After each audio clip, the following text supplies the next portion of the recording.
Varicose వ్యాధితో బాధపడుతున్నారంట. తక్కువ ఖర్చుతో ట్రీట్మెంట్ కావాలి అనుకుంటే ఎవిస్ హాస్పిటల్ని సంప్రదించండి. నమస్తే రమ్మగారు. నమస్తే చే. ఏదైనా మంచి చందమామ కథ చెప్తారా? అబద్ధాల అక్క చెప్దాం. అబద్ధాల అక్క బాగుంది. నిజాల చెల్లెలు అనమాట. అదే కదా.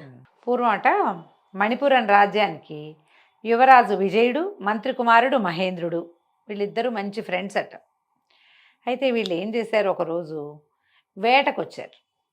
కుర్రాళ్ళు కాబట్టి మామూలు రాజుగారి వేటకు వస్తే ఏమంతో గుంపుతో బయలుదేరుతారు, పెద్ద సమూహం ఉంటారు కదా. ఇక ఈ మంది మార్బలాలు ఏం లేవు, వాళ్ళిద్దరే బయలుదేరారు, ఒకళ్ళకొకళ్ళు తోడు. అయితే ఈ వేట తమకంలో పడి వాళ్ళు చీకటి పడింది, తర్వాత ఏమో దారి తప్పిపోయారు, చూసుకోలేదు. ఇక తిరగ్గా నీళ్ళు ఎక్కడ ఉంటాయి, నీటి ఇవక ఎక్కడుంది, వీటి వేటగాళ్ళు వెనకాల వస్తే ఒక్కొక్కడు చూస్తాడు, అక్కడ నీళ్లు ఉన్నాయి ఇక్కడ నీళ్లు ఉన్నాయి అని చెట్టెక్కి. వీళ్ళు ఉన్నదే లింగులు ఇటుకు ఇద్దరు. దాహం వేసేస్తోంది, ఆ నీళ్ళకి ప్రయత్నం ఎట్టా చేయాలో తెలియలే. ఇద్దరు కలిసే వెతుక్కుందాం, మళ్ళీ దారి తప్పితే ఇంటికి వెళ్ళలేమని ఇద్దరు కలిసి తిరగటం మొదలెట్టారు. అడవిని బడి తిరిగితే వాళ్ళకి ఒక పాడుపడిన దేవాలయం కనపడింది. పాతగా ఉంది, ఎవ్వరు లేరు అక్కడ. దగ్గరికి వెళ్తే వీళ్ళకి లోపల మనుషులున్న సందడి వినపడుతుంది. ఎవరో మనుషులు మాట్లాడుతున్నట్టు, గజ్జలు గాజులు వాటి గలగల.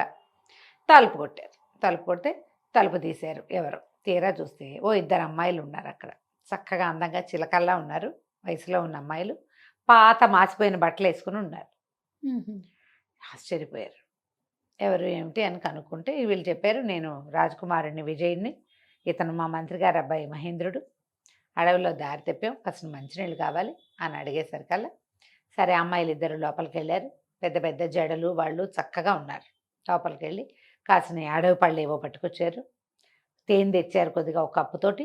తర్వాత 2 చెంబులు మంచినీళ్ళు పట్టుకొచ్చారు, మట్టి పెడతలతోటి తెచ్చారు.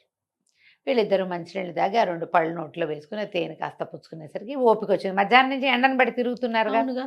అయితే ఈ రాజకుమారుడు అడిగాడు, ఎవరు మీరు, ఇంత నిర్జనమైన అడవిలో ఎట్లా ఉన్నారు ఏమిటి అంటే, ఈ అక్క చెప్పింది, మేము రాజకుమార్తెలమేనండి.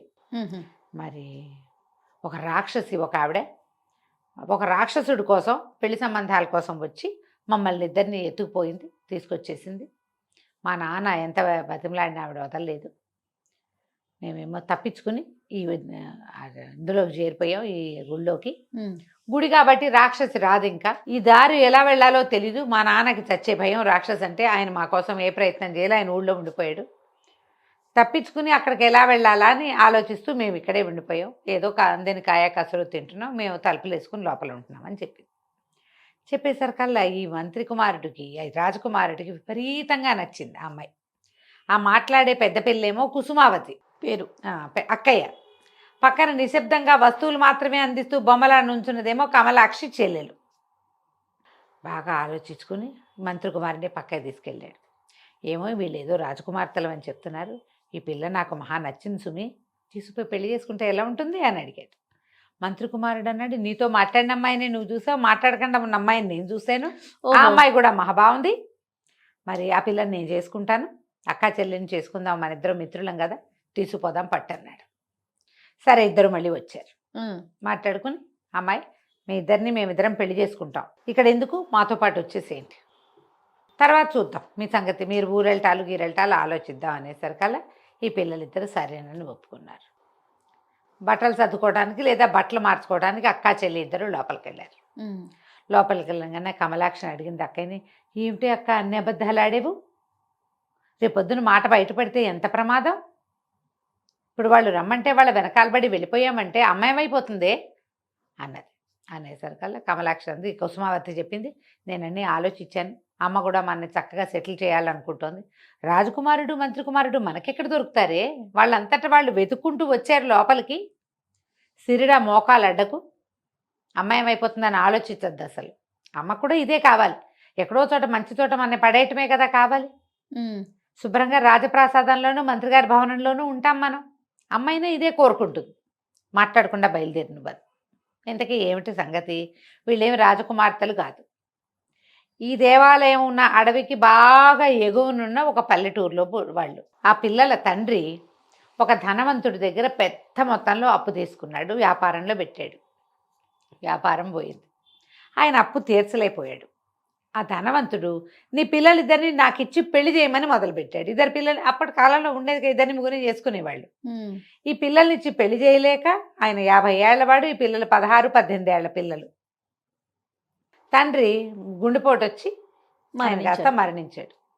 తల్లి ఆ ధనవంతుడి నుంచి తప్పించుకోవటానికి ఇల్లు వాకిలి అక్కడే వదిలిపెడితే వాళ్ళ ఇల్లు జప్తయిపోతుంది, పోతే పోయింది.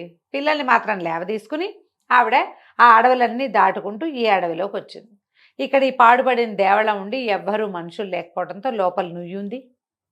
దేవళానికి గిన్నె దొన్నె పాత్ర సామాగ్రి ఉంటాయి. అవును.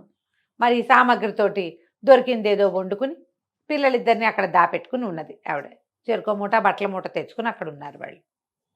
ఈవిడేం చేసింది, రోజు పిల్లలిద్దరిని ఇక్కడే ఉంచి ఆవిడ సమీపంలో ఉన్న ఊళ్ళకెళ్ళి ఏదైనా అడిగి తెచ్చుకుంటుంది. అక్కడి నుంచి తెచ్చుకున్న బియ్యంతో ఒక వారం 10 రోజులు కాలక్షేపం చేస్తారు. ఆ కాలం ఏంటంటే ఎవరైనా అడిగితే ఓ గుప్పెడు బియ్యం పెట్టడమే అప్పటి పద్ధతి. కాయా కసరు అడవిలోనే ఉంటాయి. అట్లా కాలక్షేపం చేస్తున్నారు. ఈ పిల్లలిద్దరిని ఏమో కుసుమావతిని కమలాక్షిని ఇప్పుడు రాజకుమారుడు మంత్రి కుమారుడు రా రా రా అన్నారు. సరే ఇద్దరు బయలుదేరారు. ఈ చిన్న పిల్ల ఏం చేసింది, అమ్మకి తెలియకుండా అయిపోతుందని ఒక పాత ఓణి ఒకటి ఉంటే దాన్ని చింపి చిన్న చిన్న తుంపులు చేసి పెట్టుకుంది. ఇంత పీలికల్లాగా చేసింది. మంత్రి కుమారుడేమో గుర్రం ఎక్కింది కమలాక్షి, రాజకుమారుడి గుర్రం ఎక్కింది కుసుమావతి.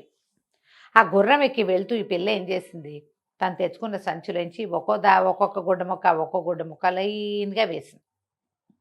ఇద్దరు భవనాలకు చేరారు. రాజుగారు మంత్రి గారు వేరే ఏదో వ్యవహారం మీద ఊళ్ళో లేరు. పెద్దమ్మాయిని రాజప్రాసాదంలోకి, చిన్నమ్మాయిని మంత్రి గారి భవనంలోకి బట్వాడా చేశారు. చీకటి పడేసరికి మర్నాడు పొద్దుటకో ఈ ముసలావిడ ఇంటికి వచ్చింది. పిల్లలిద్దరూ కనపడలే ఈ గుళ్ళో. అయితే ఏమయ్యారని అటు ఇటు చూస్తే ఈ గుడ్డ పిల్లకలు కనపడ్డాయి. ముందు భయం వేసింది, ఓణి చిరిగిపోయిందా పిల్లది, ఏదైనా ప్రమాదం ఎదురైందని. తర్వాత తెలిసింది అవి ఒక లైన్ ప్రకారం వేయబడి ఉన్నట్టుగా కనపడుతోంది. ఆ గుడ్డ పుచ్చుకుని నడిస్తే ఇంకో ముక్క కనపడింది, మళ్ళీ అది పుచ్చుకుని నడిస్తే ఇంకో ముక్క. అది నగరం వైపుకి దారి తీస్తుంది. ఓహో, పిల్లలు తాము వెళ్ళిన దారి మనకు తెలియజేశారు, చూద్దామని ఆవిడ దారి పుచ్చుకుని ఊళ్ళోకి వచ్చేసారు కల్లా రాజుగారి భవనం దాకా. రాజుగారి భవనం మంత్రి గారి భవనం పక్క పక్కన ఉన్నాయి. వాటి ఎదురుగుండా నిలబడి చూస్తోంది అటు ఇటు ఆవిడ, ఎట్లా కనుక్కోవటం అని.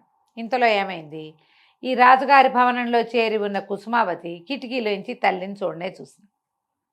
చూసి ఒక పని మనిషిని, ఒక సేవకురాలను పిలిచి ఆవిడని పంపించేసి ఇక్కడి నుంచి.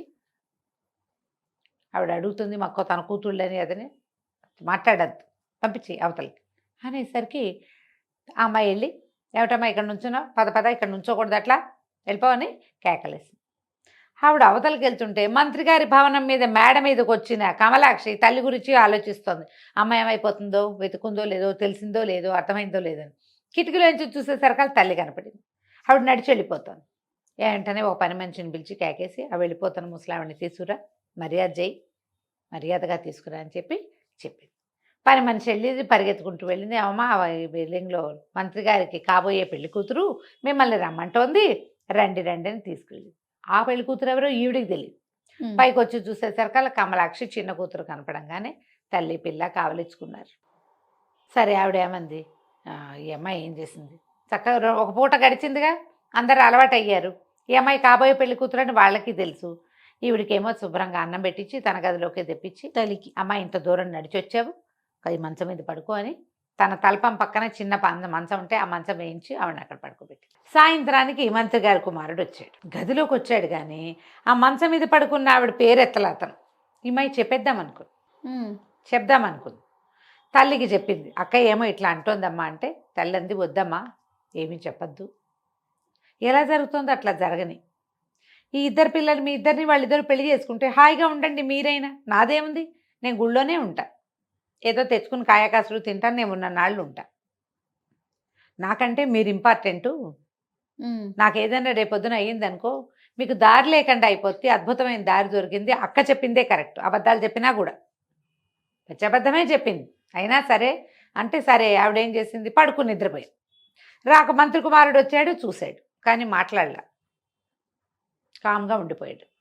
ఏమైంది, ఇప్పుడు ఇక్కడ రాజుగారు మంత్రి గారు లేరు, 4 రోజుల్లో వస్తారు. ఈ తల్లి ఇక్కడే ఉంది. ఈ చెల్లెలు అడిగింది అక్కనే, అమ్మ కూడా వచ్చింది ఏం చేద్దాము అంటే, అమ్మని పంపించేసి మనం పెళ్లి చేసేసుకుందాం అని చెప్పేసింది అక్క. బాధగానే ఉంది, కానీ ఏం చేస్తాం, చెల్లెలు అంత తేలిగ్గా బాధపట్టాలి అక్క, కొంచెం లోపల బాధపడతాం, పైకి తెమకట్లేదు అనమాట. ఇంతలో రాజుగారు మంత్రి గారు వచ్చారు. ఇప్పుడు ఇంకో కొత్త ఇష్యూ వచ్చింది. రాజుగారు ఏమంటాడు, వీళ్ళు రాజకుమార్తెలు అని చెప్పావు కదా, ఏ రాజకుమార్తెలో చెప్పమంటారు. ఆ అమ్మాయి ముందు ఏ రాజ్యం అని వీళ్ళు అడిగితే ఏం చెప్పింది, ఆ కుసుమావతి అబద్ధాలు చెప్పిన పెద్దమ్మాయి. ఎందుకండి ఆ రాజ్యం పేరు చెప్పినా, మా నాన్న పేరు చెప్పినా మాకు పరువు తక్కువ, మీకు పరువు తక్కువ, మా నాన్న పరువు పోతుంది నేను చెప్పనంటు. అది లేదుగా. ఈ రాజుగారు వచ్చాక రాజుగారు ఏమన్నాడు, ఇక పరువు పోయేదేముంది, మనం పెళ్లి చేసుకుంటున్నాం కదా, ఎట్లాగూ అమ్మాయిని రాజు పేరు రాజ్యం పేరు చెప్పమని, పిల్లలు అక్కడ పంపిద్దాం, తర్వాత మనం తరలి వెళ్ళి పెళ్లి చేసుకుందాం. ఆడపిల్లల్ని మన ఇంటికి తెచ్చుకు పెళ్లి చేసుకుంటే మర్యాద కాదు, వాళ్ళ ఇంటికి సగౌరవంగా 100 మంది సైనికులు ఇచ్చి 4 పల్లకీలు ఇచ్చి పంపుదాం అనేసరికి మళ్ళీ వచ్చారు. మంత్రి రాజుగారు అబ్బాయి వచ్చి, మీ ఊరేమిటి, మీ నాన్నగారి పేరేమిటి, మా నాన్నగారు ఒప్పుకోవట్లేదు చెప్పాలన్నాడు. ఏమై బాగా ఆలోచించి, మా ఊరేమో మందారపురం, మా నాన్నగారి పేరు మనవాళ్ళుడు అని చెప్పేసింది. ఏదో పేరు చెప్పేసింది,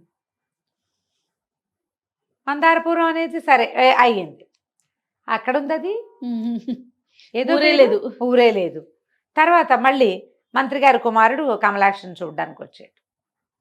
వస్తే చెప్పాడు, మిమ్మల్ని అక్కడికి పంపిద్దాం అనుకుంటున్నాం, మీ ఊరు మరి మీ రాజ్యం ఏ వైపు ఉందో చెప్తావా అన్నాడు. అనగానే ఆ పిల్ల గబుక్కును గలవల ఏడ్చేసింది.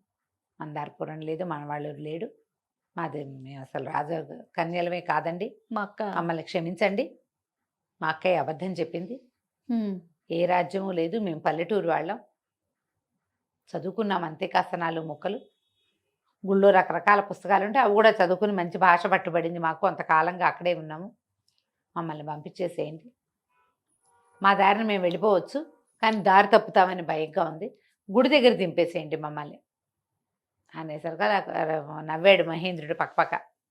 మీరు అబద్ధం చెప్పారని నాకు మొదటి రోజునే తెలుసు, కుమారుడు విపరీతమైన ప్రేమలో పడ్డాడు మీ అక్కయ్యతోటి, ఆ అమ్మాయి అబద్ధం చెప్తుంటే నీ మొహం చూసినప్పుడే నాకు తెలిసింది అది నీకు నచ్చలేదని. మీ అక్కయ్య చెప్పిన మందారపురము, ఈ మనవాళ్ళనే రాజు అసలు భూప్రపంచం మీదే లేరు, ఇక్కడికి 1000 యోజనాల దూరంలో అలాంటి ఊరే లేదు, మీరు రాజకుమార్తెలు కాదు అన్న మాట నేను చెప్పేదాకా మా రాజుగారి అబ్బాయికి అర్థం కాలేదు, అతనంత ప్రేమలో ఉన్నాడు, నాకు కూడా నువ్వంటే ఇష్టము ప్రేమ ఉన్నప్పటికీ నేను కొంచెం ఆలోచిస్తున్నా, అతను ఆలోచించట్లేదు, మీకు వచ్చిన భయం ఏం లేదు, మీరు రాజకుమార్తెలు కాదని మేము రాజుగారికి చెప్పేశాము, రాజకుమార్తె కాకపోతే పెళ్లి చేయరేమోనని ఈయన విజయుడు చాలా దిగులు పడ్డాడు. కానీ రాజుగారికి ఏం అభ్యంతరం లేదు. ఓహో, ఆయన కొడుకును ఓదార్చి, నీకు మామూలు పెళ్ళి అయినా సరే పర్వాలేదు, నీకు నచ్చటమే కావాలన్నారు, కాబట్టి మన పెళ్ళికి వచ్చిన ఢోకా ఏం లేదు, మీ అబద్ధాలు ఆడటం సరిగ్గా చేతకాని మీ అక్క, అసలు అబద్ధాలే ఆడలేని నువ్వు, ఇద్దరు మాతో పాటే ఉండొచ్చు హాయిగా అని చెప్పాడు. తర్వాత రాజుగారు వచ్చి ఈ ఆడపిల్లలిద్దరిని ఆశీర్వదించి చక్కగా అంగరంగ వైభవంగా రాజుగారి అబ్బాయికి కమల అమ్మాయిని, పెద్ద అమ్మాయిని కుసుమావతిని, చిన్న మంత్రి గారి అబ్బాయికి ఏమో కమలాక్షిని ఇచ్చి చక్కగా పెళ్లి చేశారు. వాళ్ళ అమ్మని కూడా ఇక ఊరు పంపల, ఆ దేవాలయానికి నువ్వు వెళ్ళక్కర్లేదు, హాయిగా మాతో ఉండమన్నారు.